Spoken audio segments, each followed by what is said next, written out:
I have discovered the real reason so many people were fired from ESPN, and it is money.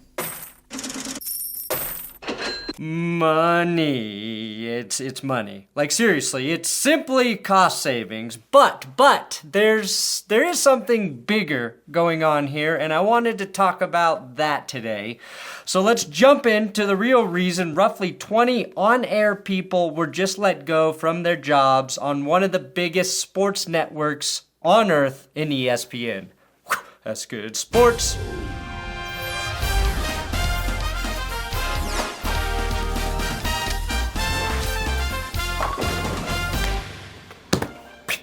The only way I keep my job here is if you subscribe.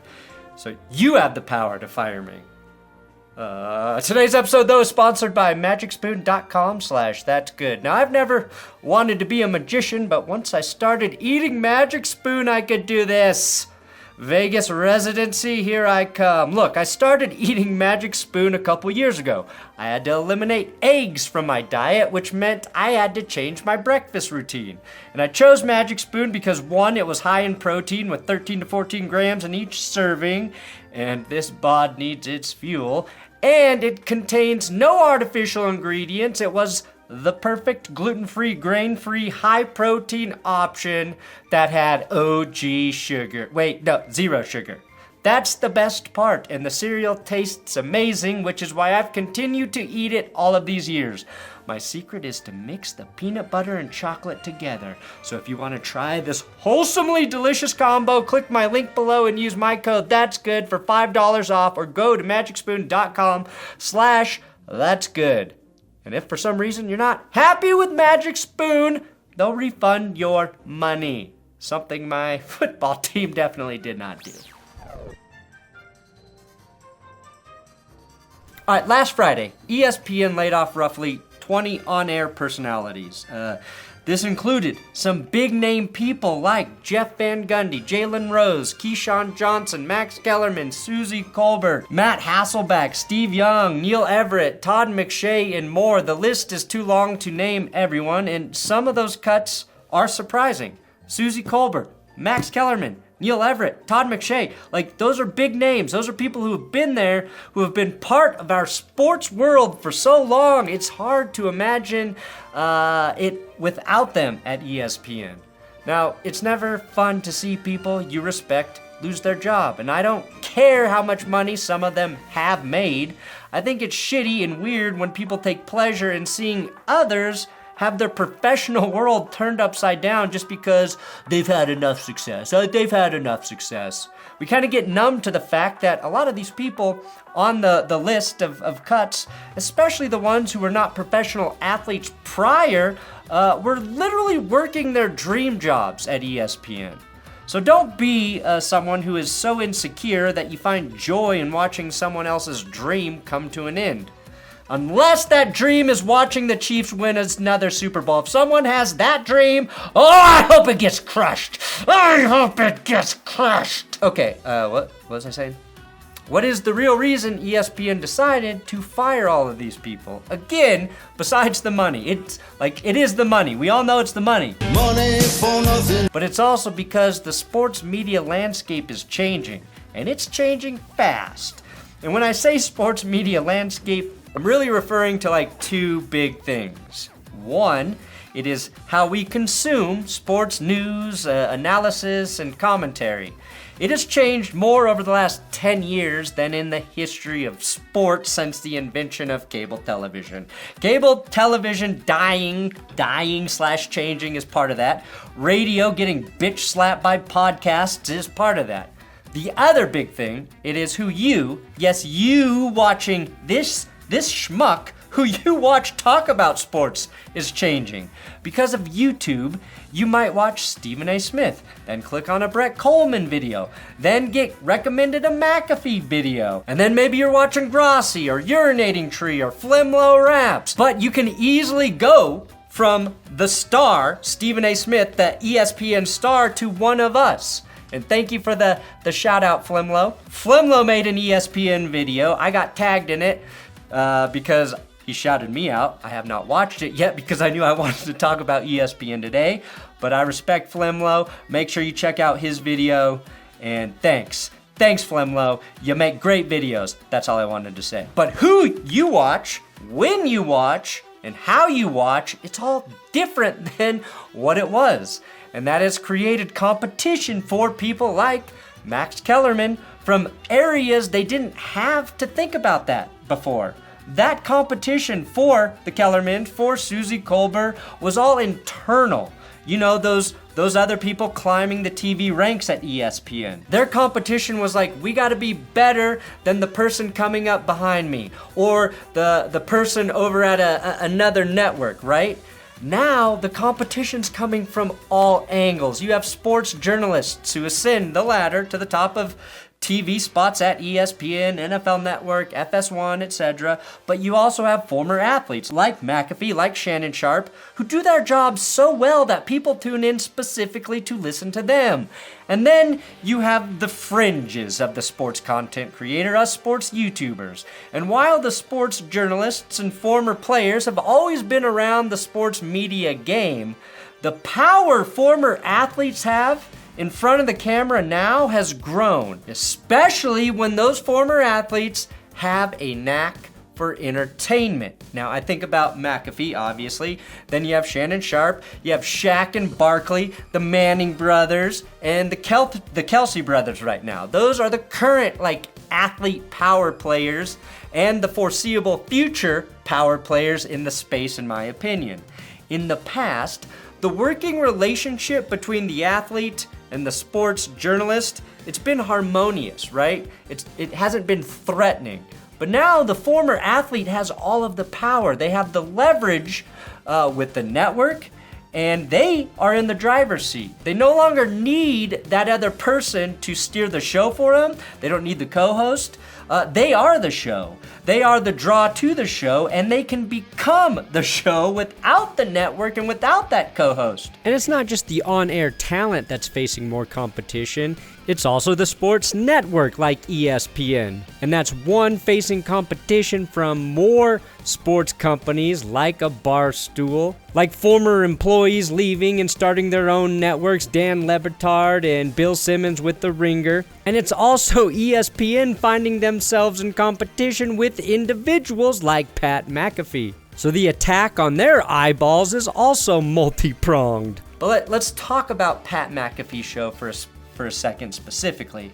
Early in the year, McAfee, right, and ESPN announced that they were forming a partnership. Pat was taking his show to ESPN and leaving his $120 million contract deal with FanDuel. It's reported that McAfee signed a 5-year, $85 million deal with ESPN, and that this recent round of layoffs cut roughly $30 million in in-house ESPN salaries. This has led many to just do an eye-for-eye type comparison, which I don't think is 100% accurate. People are assuming that since Pat's coming in with the big salary, $18 million a year or whatever it is, that ESPN had to create the financial space for him, so they just simply cut what his salary is plus $12 million. The truth is, though, by signing Pat, ESPN would certainly have to cut other shows and or hosts. You're bringing in a new show and a new host, which means some current slot or slots of programming will be going by the wayside. ESPN is owned by Disney, though, and Disney has been planning to reduce 7,000 jobs for a while now. Downsizing has been in the works for some time. Pat's entrance has coincided with that, but his show is not the only reason or primary reason that these amount of cuts were made.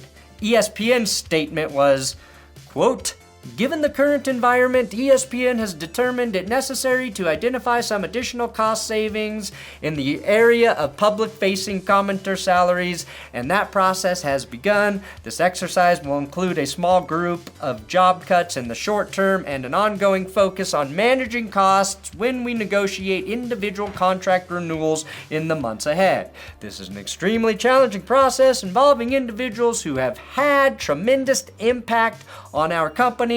These difficult decisions, based more on overall efficiency than merit, will help us meet our financial targets and ensure future growth." Those last two words there are really important, future growth. But for a second here, that means people like Kellerman, Kolber, McShay, they became expendable in ESPN's eyes. But also, many of the people who still work as on-air talent are not getting big raises when their contracts come up for negotiation, and they may have to take pay cuts.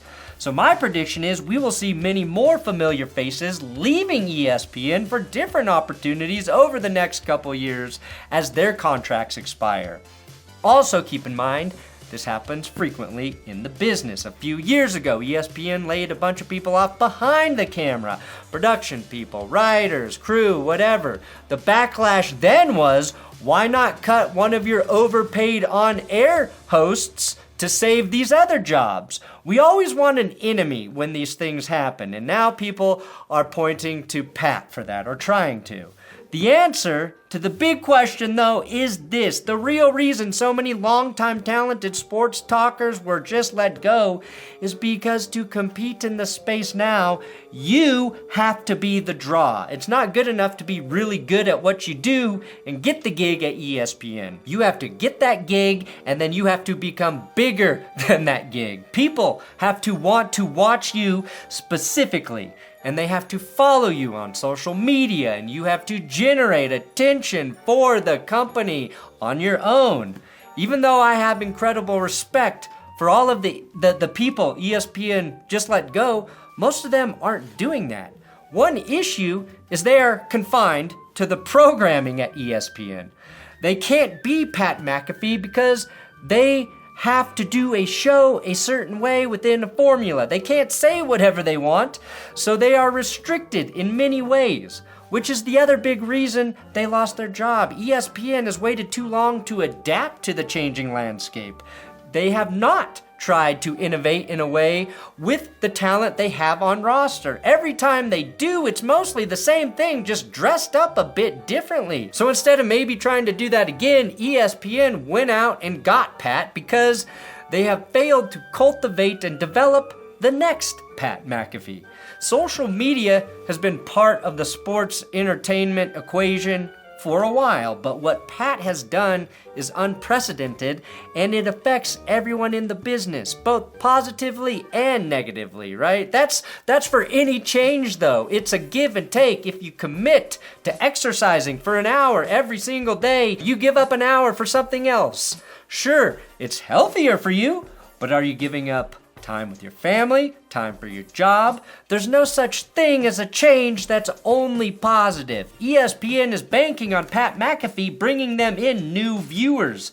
And I'm not sure a single person that they let go could do that for them, even if they were enabled to do so right now on ESPN. And that's for a variety of reasons. Like, I don't think Keyshawn Johnson has any incentive to try and reinvent himself as a sports talker to make sure ESPN never is able to move on from it. But ESPN is going to look to former athletes who can now build an audience, and not because they were really good at their sport, but because they are great at talking about it and because they're entertaining. Think about it this way. I love Steve Young, always have. I think he's good at talking about football. But if you're looking at what this business is now, people aren't watching ESPN because Steve Young is talking about the game. Sure, some loyal Niners fans probably feel that way, but nobody is out there sharing Steve Young takes or clips or tuning into Monday Night Countdown just to see what his perspective is. Like, I'm not even sure that's the show he hosts 100%. I think it is. They will do that for Pat, though. They will do that for Shannon Sharpe if ESPN does indeed bring him into complete the power trinity of McAfee, Sharpe, and Stephen A. Like, if I turn on a pregame show, I usually watch whatever one I landed on first. ESPN, Fox, CBS, NFL Network, they're all the same. Matt Hasselbeck, like Steve Young, brings up great football points frequently. He's good at his job. But there's not Matt Hasselbeck loyalists out there. That's how this game is different now. And when the Kelsey brothers retire, they will be the next highly coveted guys getting offered insane amounts of money to do their show with these networks and take on bigger roles within the networks. Sports fans enjoy having a variety of ways to consume their sports content, and everyone gravitates to different personalities. Pat McAfee is popular as hell. He's not for everyone though, and the issue I currently see with ESPN is there might not be many options outside of McAfee or Stephen A right now. They need to find a couple more flavors in there if they want to find and keep new viewers moving forward, in my opinion. They do have SVP, he's the GOAT. I don't think he's going anywhere, but what they do with Mina Kimes, who I think is another rising star there, will be key to how they keep people and build a future audience. What I don't want to see, though, is every sports network now try and have the next Pat McAfee. Luckily, I don't think you can replicate his show. But it reminds me of when they all added the now loathed sports debate formula. And I really hope they have someone looking at all the creative ways that sports are being talked about and produced and find ways to incorporate and bring more of those people under one roof. What ESPN allows McAfee to do when they actually get going will be a big tell on what that means for the future of sports media within a network, within that framework.